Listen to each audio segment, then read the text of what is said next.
What's up everyone, True Blue here, and if you don't know, one of my all-time favorite games from the Wii era is Pokepark 2. It's basically a game I grew up playing, absolutely love it, and if you watched my video where I talked about my favorite Pokemon of all time, Tepig, you know that game really solidified my love for it. Both Pokepark 1 and 2 are phenomenal games in my opinion, highly would recommend if you're just a Pokemon fan. They're very simple spin-off games, but they have a pretty big cult following. And we've never gotten a third one. And I like trilogies, so today I will be designing my Pokepark 3. I will not only have a general plot, the various parks you'll visit, the characters, as well as some of the mini games, but overall I'm taking, in my opinion, what worked best for Pokepark 1 and 2 and throwing it in if it was made like literally today, Scarlet Violet era. So I want to introduce y'all to Pokepark 3 Valiant Stars, because the S and the V of Scarlet Violet, flip it just like they did for Pokepark 2. So I'm going to break this up into sections so it's easily digestible. First off, I want to get into characters that you'll be playing as. For one, you obviously have your Pikachu, your main character from the first and second game, but we're going to actually add on to him this time. Instead of just the standard Pikachu, we're going to give him a little backpack. I think it's cute, and it would make it so he stands out a bit more. So Pikachu here has a little backpack. He'll also have the ability to swim on his own, little like doggy paddle, and he can charge devices with his electricity. Next up, we have Froakie, who is going to be a very shy, quiet character, and then over the course of the story will gain confidence. He swims just like Pikachu, but can also go underwater and has a very high jump, the highest compared to the rest of the cast. Next we have Rowlet. She's a lazy airhead who learns the value of things and isn't always lazing around over the course of the story. She can help grow plants and has the ability to glide. Then there's Scorbunny, the fastest of our main cast and can hit targets with Pyro Ball. She's very cocky and reckless and learns to take it easy and open up more to all of her friends. Lastly, we have Gimmighoul, a tiny, tiny little character. This will be Gimmighoul's roaming form, by the way. They can be used to explore secret areas and find hidden treasures due to their small size, and they're going to be a reckless, chatty character who tags along for most of the adventure, and then basically kind of grows up and matures throughout the course of the story, being our pseudo main focus as they'll be traveling around with Pikachu in the backpack. On top of that, since Pikachu has a bag now, that's like a slight alternate, so I'm going to give each character 3 alternate costumes throughout the game you can unlock and switch at certain points, so all your characters aren't just generic Pokemon, you can have some fun with it. For reference, as the last game was Gen 5, I want to basically encapsulate everything that came out since Gen 5, so we have a Pokemon representing the 4 gens that came after. And this whole game will basically be taking bits and pieces of those 4 gens and turning it into the premise of Valiant Stars. Speaking of which, let me go down to the areas. So the first area is going to be based off of Kalos with a very modern town. Could be French-inspired, just like Kalos was.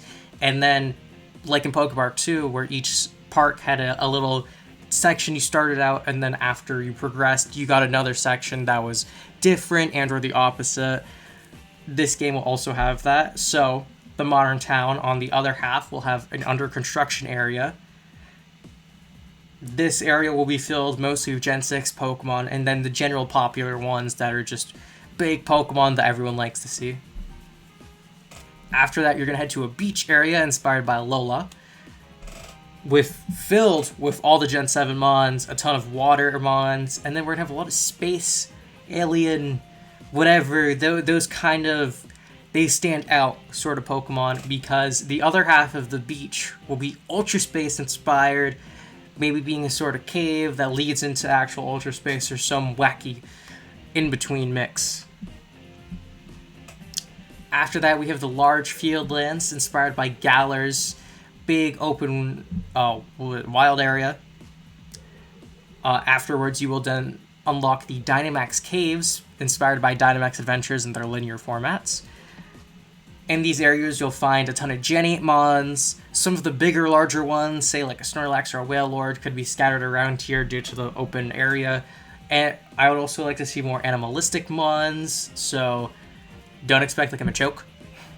And then a ton of cave mons for the Dynamax area. Now we're going to move on to the Gen 9 area, which is going to be inspired by the Terrarium. It's going to be a big, wide area with a ton of sprawling environments, very different from one another. It'll be filled with Gen 9 mons and flying mons. And then in the Terra Cave, which is what you unlock after, it'll have a ton of rock-based, shinier Pokemon, basically reflecting terastallizing. Lastly, at the end of the game, you're going to unlock the Old Town. It's going to basically take the modern town that you started off with and have an older one inspired by the setting of Legends Arceus in the past. Then you're going to have the Distorted Park, a completely separate area from the Old Town. That is actually going to be a mix mash of pieces from the first and second game, creating this hodgepodge of references for players who play those. And then in these areas, you're going to find not only fossil mons, rare Pokemon, and regional forms in the Old Town, but the Distorted Park will feature tons of returning characters, or just mons that appeared in the other games, like Krogunk, I don't know, Oshawott, Chikorita, whatever the case. They'll all appear and be fun little nods for those who played those games. In terms of gameplay, the general features are going to be the same, but I actually added a few more friend-making mechanics, so it's not just the same all the time. The tag and quiz features are going to remain the same. You could actually add on to the quiz, maybe make the tag a bit different, but I will just say those are the same, those are added. Battling also returns, and this time it's going to basically take Pokepark 2s and expand on it even more. We're going to have a full-on dodge feature, think like Kingdom Hearts dodge roll. I'd also like to see alternate moves. So each Pokemon could have slight variations of their attacks, maybe their animations, or what effects they do to other Pokemon, so it could spice up your battle a little more. On top of that, we have 4 other friend-making mechanics, one of which technically already exists, and that's some form of a delivery, if it's bringing an item, or if it's having enough stuff, making enough friends, whatever the case. Delivery will be a bit different in the sense that it could be a longer quest over a span of more time, or you may need to go from a past area to a later one to a past one, whatever the case. It'll be a lot more mail-manny. Sure, I'll say that. Then we're going to have cooking, as that's been a big part of Pokemon recently. A cooking-based gameplay mechanic where you'll prepare food for a Pokemon, and if they like it, they'll be your friend. Photos. I don't know, we could use the Pokemon Snap camera for fun. Taking the right photos at certain angles, the right time, could be a way to make friends, and this may or may not be considered a friend-making mechanic, but I threw it in the gameplay section anyway. I want to have the tournament feature from Pokepark 2 return in this game due to the extra battle features, and since there's so many more Pokemon, it could be a fun thing. Before I get to the mini-games, I'm going to go over I was going to say relatively short, but I kind of stretched it out a bit. The story that I have jocked up for this game, and yeah, I'm just going to go with it. This is kind of insane, but we're going to go with it, and you guys can see all the references and ways I tried sprinkling in. For reference, this isn't like the entire thing. This is kind of here's your plot point, here's how you reach that, this, that, the other. It's not like everything in between every interaction. It's just the general, like, what leads to each mini-game and gameplay beat. That is the focus of my story. So the premise here is this is going to take place a few years after the second game. There's going to be a decent time skip, I guess.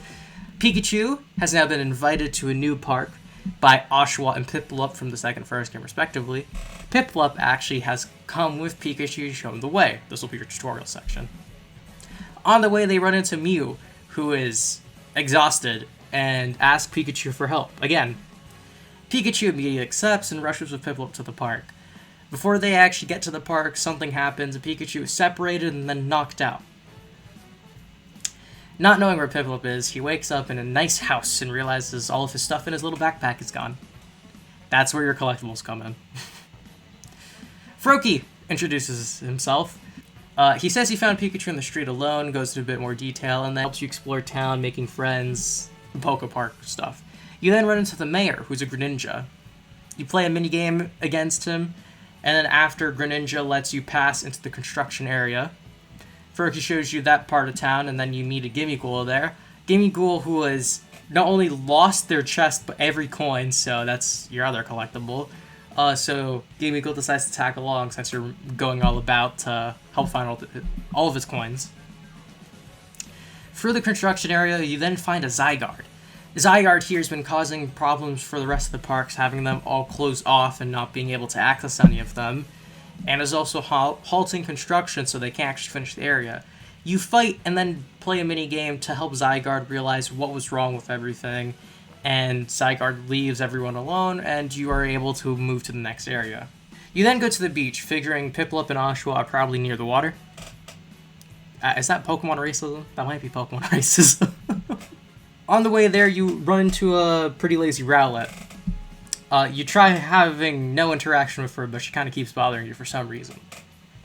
You head to the beach and see everything in chaos, learning that Ultra Beast, specifically a Guzzlord, has been causing big problems all around. You help the nearby Pokemon and then also search for a way to find where this Guzzlord is. You learn it's in Ultra Space and then find a way to reach Ultra Space. But it's blocked off. You need something to fly and reach a little lever to open the door. Rowlet being the only flying Pokemon, or Pokemon with the ability to fly at the current moment and can reach it. You ask Rowlet for help. Rowlet, being the lazy bum, surprisingly agrees, as she's been watching and seeing all the help you've been doing. Rowlet then joins your party. In Ultra Space, you play a minigame against the Guzzlord, showing Guzzlord, what the heck, what are you doing this? Guzzlord stops everything, all the Ultra Beasts return to Ultra Space, and everyone is happy-dory. Next, you get to the large field lands as it's closest to the beach, and you meet a Scorbunny at the entrance. Scorbunny here is protecting the field lands, apparently, as part of a gang. You beat Scorbunny and see everyone in the fields actually being bossed around by this gang, so you cheer up the people with a minigame and help do various tasks to stop this gang. Scorbunny explains why the gang exists, and it's actually an attempt to keep everyone from seeing Eternatus, who's building up power in the Dynamax cave and is generally just kind of rude to everyone, so they're kind of keeping him away from everyone. Scorbunny joins you, and you explore the Dynamax cave and fight Eternatus. After another minigame, you stop Eternatus, who then leaves. Now, with Pikachu losing hope, they decide to head to the terrarium, not only to show it off for Pikachu to build up spirits, but because that's the last park available at the moment. Everyone's kind of confused as they don't really go there often, but Gimmighoul actually lives there, so Gimmighoul shows everyone around. You explore and even play a minigame to bring joy to all the Mons around, and you realize that this terrarium's been having a lot of technical issues recently. You head into the Terror Cave that powers the whole thing, and realize Terapagos is giving too much power and can't control itself, as well as accidentally causing Pokemon to terastallize. You help Terapagos control its power with a minigame. Once that's done, you head back to town, and Pikachu realizes his friends are nowhere to be seen. He's really upset by it until Mew shows back up. Mew explains that this is all an issue with the timeline. Someone apparently went back in time somehow and is causing issues now thanks to manipulating all of these strong Pokemon. Mew uses all of its remaining power to send Pikachu and pals back in time to an old version of the village. After proving yourself with a minigame to the Mons there, you find the mastermind behind everything, Petrant. Petrant has been using its poison food to take over legendaries and use all their powers to take over his favorite park. Petrant defeats everyone in battle, but Gimmighoul stands up and helps save everyone. You return to previous areas and do your best to save any other rare, strong, legendary Pokemon. And afterwards, you return to Petrant. You defeat the Loyal 3 before making it back to Petrant's lair. Petrant uses its abilities and its control over Pokemon to take over Mew, but instead of actually taking over, you realize Mew has been taken over this whole time and it was all a trap. Due to your previous adventures, Pikachu actually grew famous in the world of Pokepark, and was lured here as an attempt to keep Pikachu from ever stopping him. Pikachu is then sent into a park made out of his own mind. Thanks to his new friends, Pikachu is saved with a minigame and explores the park within his own mind. Pikachu then returns and fights off Petra, not only in his mind, but then in the real world. After one massive final battle, Petra undoes all its damage and disappears. This would lead to a post-game, but I didn't write that. That is the end of Pokepark 3. A very random story, but I think it's kind of cool because we don't really get to see all the powerful Pokemon in Pokepark 1 and 2. So I think it'd be cool if they had more of a spotlight here. Now, lastly, Pokepark 1 and 2 are glorified minigame collections, and since Pokepark 2 only had 4, I thought I'd boost that number a ton. So each area has 2, and there's going to be 5 unlockable ones. We'll get to that after. So for each minigame, unlike the last ones, which are more just generic Wii minigames with Pokemon over it, I think it'd be cool if they were references to other things in the franchise. For reference, these games are actually going to have various playable characters. So some games, like Pokepark 2, will just have your main characters that are playable throughout the whole game. Some will use them and then unlockable Pokemon via the friends you make, and some will just use those friends, actually. So, for the references I was going for, we have Hyper Training from Gen 6, Mega Evolution as some sort of, like, Mega Battle. I don't know, you could have, like, a arcade button masher or something, I don't know. Then we're going to take Ultra Warp Rides from Ultra Sun and Ultra Moon. Some form of maybe motion controls to match the Z move and or draw the Z move shape or whatever the case. Then we're going to take an old one from either 1 or 2, update it and make that a new minigame based off of that old one. Then we're going to have one based off Dynamax Adventures, explore a cave, go spelunking a bit. Another new version of an old minigame. And then we're going to have Spot the Terra type. And I have a ton of Pokemon. One of them will have a bit of crystal effect. You got to figure out which one it is. The last 2 mini games will be updates with older ones, and then throughout the game or the post game, you can unlock 5 new mini games based off of ones from the Pokemon Stadium series, because those mini games are pretty popular.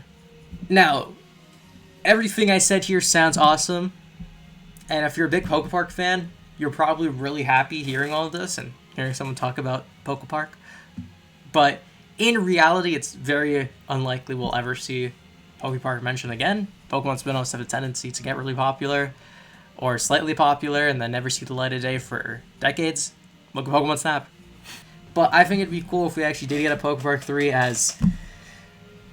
especially with the improvements in controls to various consoles and more powerful consoles. I think it'd be cool if we could explore the world from the eyes of Pokemon in a fun way that isn't Mystery Dungeon. Nothing wrong with Mystery Dungeon, it's just those games get sad. Like, I just want to smile, and Pokepark just makes me smile. With that being said, thank you all so much for watching. If you want to see me make more sequel video games, or actually go into more detail about my love of Pokepark, or maybe even play it more, I don't know. Whatever the case, let me know down in the comments. Make sure you guys are also subscribing, helps out the channel a ton. And with that all being said, I wish you all a lovely day, everyone. See you next time.